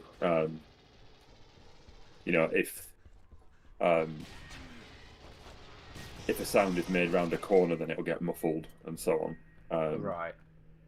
Which at that point was relatively new because it becomes very processor intensive, depending on how many sound effects you've got going. Because you've got to cast line of sight from the sound effects now as well. So you have to be quite careful as to which one you do it on. So yeah, it's not on every sound effect. But somehow it got turned on by default on the alien fingers, and each finger was making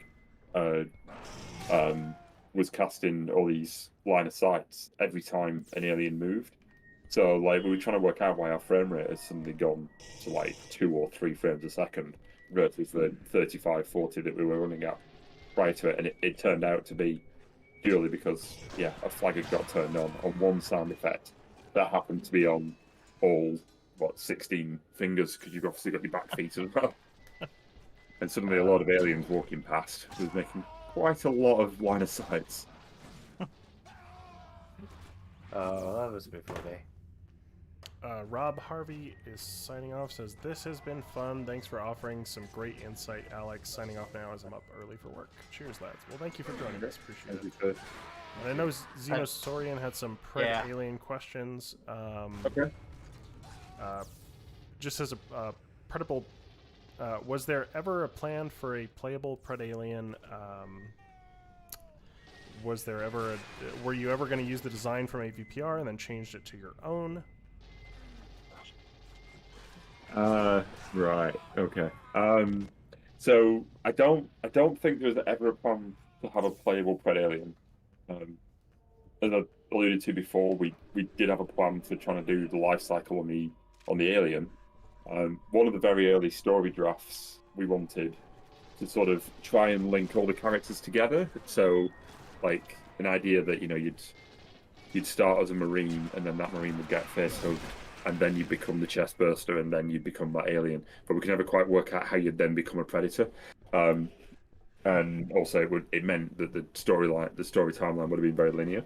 So we didn't do that. So no, we never planned to have a playable Predalien. Obviously having predators in the game was one of the big differentiators between what Colonial Marines was going to be doing, because we knew they didn't have the predators in their license. So we wanted to lean into that a lot. That's why we ended up with the Predalien. And every species felt like it needed its own proper boss as well to have a good fight with. I'm still not sure Android Wayland was particularly exciting, but it worked all right. The Predalien from AVPR, I've actually got a feeling that might have been a really vastly cut down version of one of the early versions that we'd done for 2010. because we were going to have. No, wait a minute. We didn't have the Predalien in. We didn't have the Predalien in AVPR, did we? We had the Alien Queen in Alien in AVPR. If I remember rightly, you weren't allowed to use the Predalien to keep we it a weren't surprise allowed in the to. film. We weren't allowed to use the Predalien because the game was going to come out before the film, and we were told that we weren't allowed to spoil the plot of the film. And then the first trailer that they put out, which came out before the game, had the Predalien in it. So we're like, wait, what? But anyway, so we used the Alien. Maybe the Alien Queen in that game was a cut down version of one of the ones that we have for 2010 at that point. I mean, over the course of the time I was at Rebellion, I genuinely don't know how many times we'd done pitches for Alien games. So we must have had so many Alien models and Alien Queens on our servers from various people, doing them for various attempts at getting projects greenlit. Since there seems to be less of a studio interest in AVP, do you think Rebellion would? I mean, I know you're not there anymore, but if you keep in contact with anyone, do you think they might want to do just a standalone Alien or Predator game? I mean, the franchise was always really, really close to Chris and Jason's hearts because they formed the company initially and obviously made the Jaguar version. So I'd be very surprised if they wouldn't want to do something like that. But I mean, I haven't spoken to Chris or Jason for I think pretty much since I left. I think I had like a tiny bit of interaction with Jason on Twitter once, but yeah, not sure. And certainly, there's still a few members of the 2010 team there, but most of the team that worked on 2010, I think, have probably left now and gone on. Quite a lot of our team are at Rocksteady, and worked hard on the Batman games.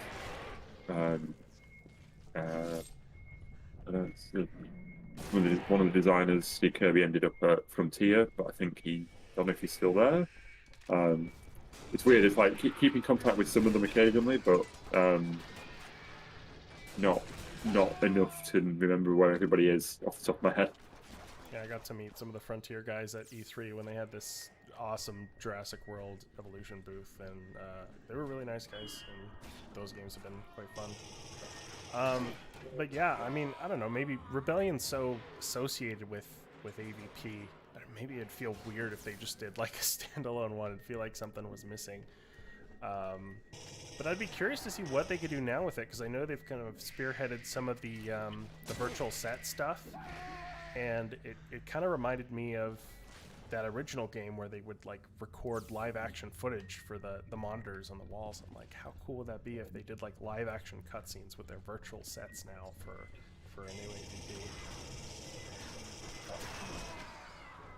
Yeah, I mean, it was always fun talking to them about that, and how that all came about, because they'd been told not to put a story in for a long time, and then I think very close to the end they were told, right, we need a story. We need something to gel it all together. I think possibly, again, response to like Half-Life coming out and obviously having a very strong story. And so I think that's where like the videos came from. And yeah, working with all those people, they had so much fun making those. And then obviously Fox redid them for the initial release, but then managed to get them into the AVP Gold one. And I think, they were obviously rough around the edges, but they just had so much character and passion in them. They were just really good fun. They were great. Yeah. Oh, connection issues again. Yeah, 30 seconds left too. I wasn't last. These dedicated servers can't handle it when they get populated, apparently. Well, no, it'd be down to the specific host, won't it? It's not. Bilbo says, are you guys playing this on Steam? Yes, we are. Xenosaurian's trying to bait me. I know this. I feel this bait right now. How could you not include the Pred guns from AVP Extinction? I know Ridgetop and Hicks would have loved that.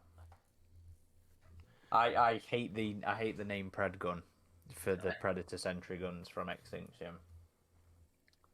So no, this is that Mad Max meme. That's bait. I know that. So is that question more for you than me? That's to wind me up. Yeah, I know Fair that. enough. Alex, would you happen to have the DLC packs installed? There is a server on Docs. Ooh, I don't think I do. I don't know. If not, it's totally cool.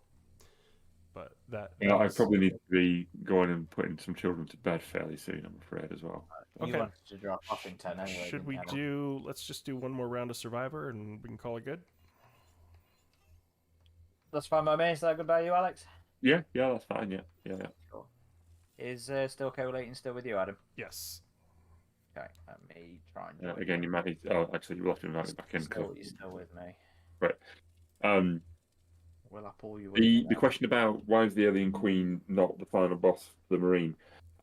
It purely to do with like the timeline settings and where everything fitted together. I'm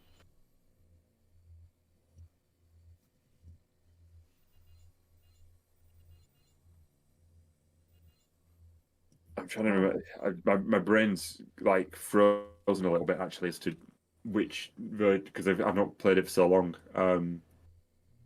Yeah, we had the Hag Queen still in. Yeah, so there's two queens in the game. Yes. Yeah, yeah. So the Hag Queen was supposed to be she was the original one that Wayland then found at the bottom of the temple. And obviously the queen that you fight in the refinery is like the new queen. So yeah, it was purely just a timeline thing. Yeah, because that's the queen that you killed to then trigger the end events of the Alien campaign. Yeah. Who runs into the matriarch? I can't remember. Do we? Nobody fights her, does she? No, you free her as the alien. You free her. Yeah.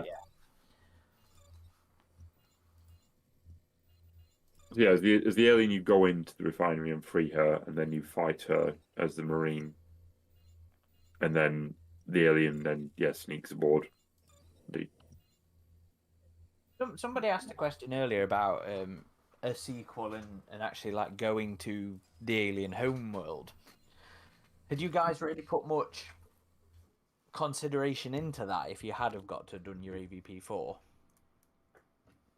You know, actually going. No, I think at the point that we were looking at, I mean, obviously, I don't know what Rebellion pitched after I left, but any AVP4 stuff that I was looking at in those last few months before I left was more just sort of like how can we take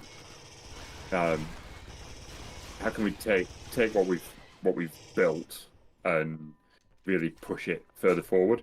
So one of the big things that I really wanted to do with the Marine campaign initially was that it was going to be much more not necessarily a buddy movie as such, but you were going to have a lot more people with you, certainly for longer at the start. Emphasize the squad-based nature of it. Emphasize the squad-based stuff and the I mean, they were going to get picked off. You will see not dodgy ragdoll, or is that just on me? No, I see it. Warning, incoming wave detected. Turned off Well, friendly that fire, by was the way. good. That was supposed to have been a feature of, Clone Marines. That was supposed to be one of the things that made that.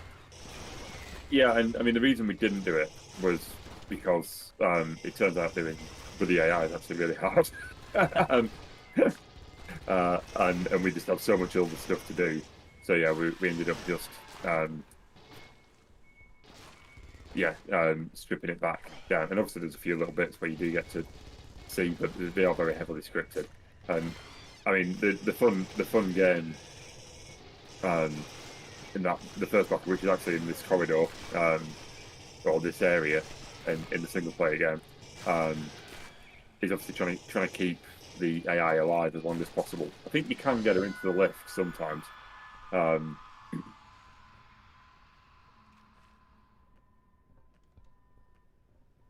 I always love this part as well. The progressiveness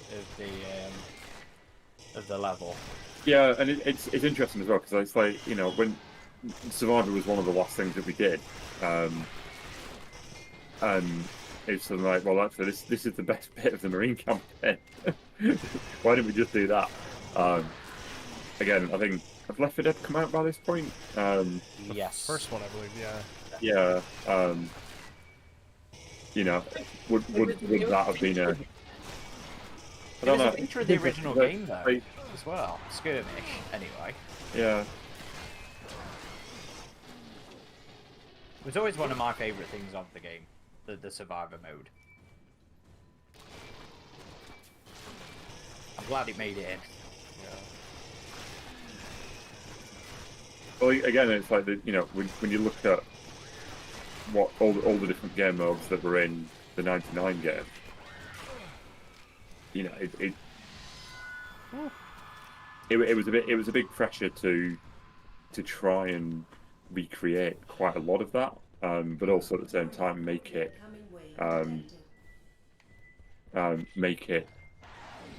more modern, or you know, more of the time.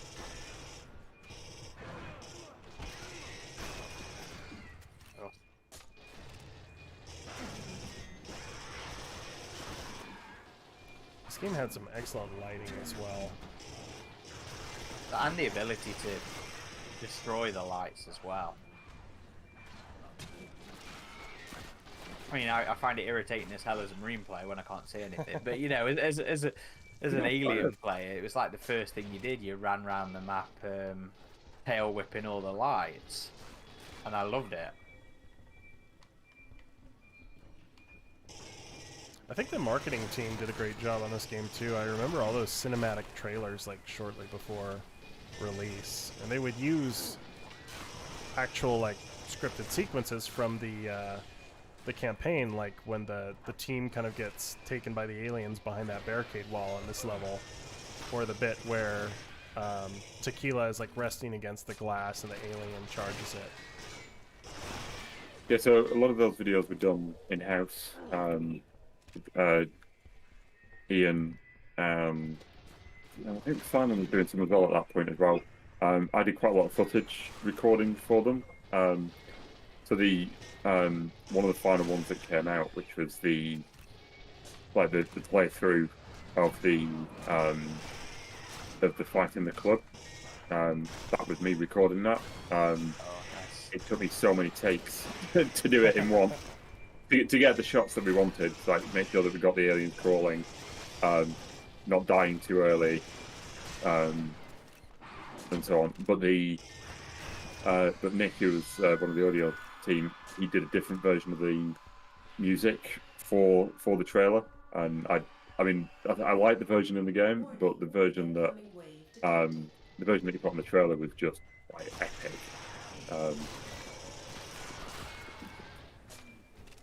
And that club sequence is still one of my favourite AVP memories, full stop. Yeah, likewise. Yeah, I think it's still one of my favourite fights as well. So this area here, and in the single player game, the bit from where you come out of the lift in the club and walk through the bridge, up to then going into the lift. Again, at the end of this sequence, that was at E3, but it was shown behind closed doors. So on the top floor, I was demoing the Predator section. Bollocks. Cool. I was demoing the Predator section with a couple of other people on the floor, and then journalists were getting to see. I think it was mainly Tim and Paul demoing the playthrough of the Marine section as well, just to really start getting people very excited for the game. By the way, sorry Alex, I think that was my fault. I shot an alien right next to you. Oh, that's alright. And Alex was actually in the lead as well. Not anymore. Robbed him.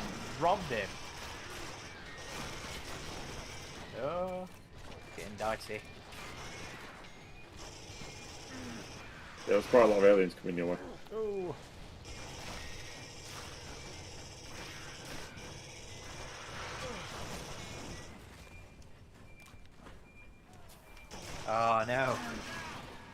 I'm down. Ryan. Let's see if there's any additional gear down here. Oh, there's a smart gun. Apparently, those servers we're on were known for being crashed. Yeah, we need to find a way to fire up our old one. To be fair, we could have joined some of Unknowns, but I think those ones were the only ones with population, though, weren't they? Warning. Incoming wave detected. Alright, let's have a quick scroll through the chat, see if we missed anything. Mr. Legendary Stinsman says, Alex, if you could have shown Alien Homeworld, what would your take on it have been? Take on the Alien Homeworld. Could a Giga World have worked? It'd just be like 30 David androids all teaching each other how to play the flute. Oh, come on. Sorry. No, I'm right with you there.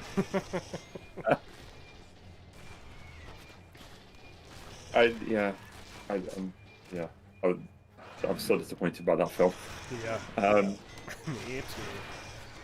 I mean, Prometheus wasn't great, but it had moments. But yeah. Anyway, the Alien Homeworld. I think for me, and possibly this is why I bounced off Covenant so much. A lot of the appeal of this franchise is really not knowing what the aliens are, where they're from, and I think any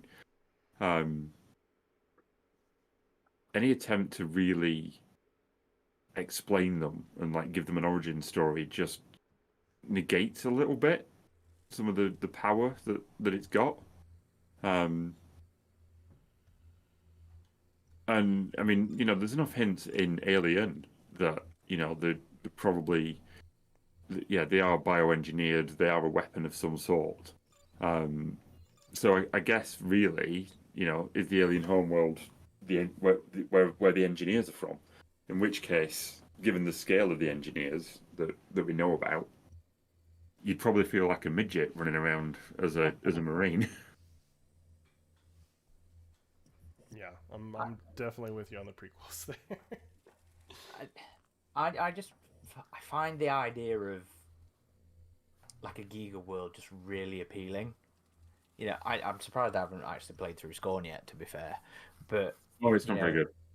It is good. No, it's not. Well, I didn't enjoy okay. it. I just found the puzzles too easy to. I should read my wording there as well. I'm sorry about that. You just feel like a very small person. And that server's crashed again near the end. Everybody died. Yeah, everybody died. Could be one surviving member. But yeah, what So yeah, I never really considered where the aliens actually came from. I always thought the comics just had a nice way around it of, the first comics were like, this is the alien homeworld, and then it sort of became, no, it's just one of many hive worlds where they've taken over the ecosystem and everything like that, and that's the way I liked it. I just like this idea of these multiple hive worlds that have just been covered with alien resin and structures, and the boob hives, like the egg silos from Giga's original artwork. That's something I would have loved to have seen depicted in a game or a sequel to this with what was set up at the end of it with the cliffhanger. Well, I think. Sorry, go ahead, Aaron. I was just going to say, though, Wedge agrees with you there. Any origin story would disappoint many fans. The beauty of the first Alien movie was the mystery and the unknown. But yes, I realise you both want to wrap up here, so if you just want to, Adam, if you want to do a spiel. So, again, Alex, thank you so much for joining us. Sizzy Bubbles was saying earlier, it's really cool to be playing a game with one of the devs, and it definitely was, so thanks for joining us. You're one of the devs that can't remember how to play it. That seems to just be the way of devs. You should try and get some of the QA. Pavel would definitely be up for it. They were good. They were really good at it. Oh, well, maybe we'll have to do another one of these sometime. But Before we go, Well, is there any like social media or plugs you'd like to shout out where people can follow you?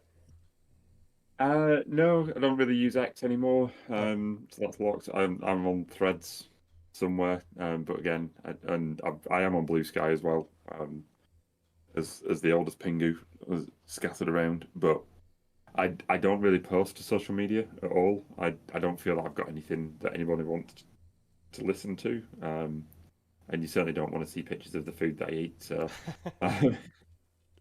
Well, we always um, offer, but if, yeah. if you'd like to find us, you can always check out our main hub of activity, avpgalaxy.net. We're on all the major socials, Facebook, Twitter, X, and Instagram and Threads. Thank you so much for joining us today, chat. I'm sorry, you All were going right, to say something? thank you for the people listening in and posting questions. Yeah, I'm definitely. honestly glad that we made a game that people still enjoy all these years ago. So Yeah, Yeah, definitely. it was a very awesome game, and I've been playing this for a long time. So thank you again for your work on it and for the whole team's work on it.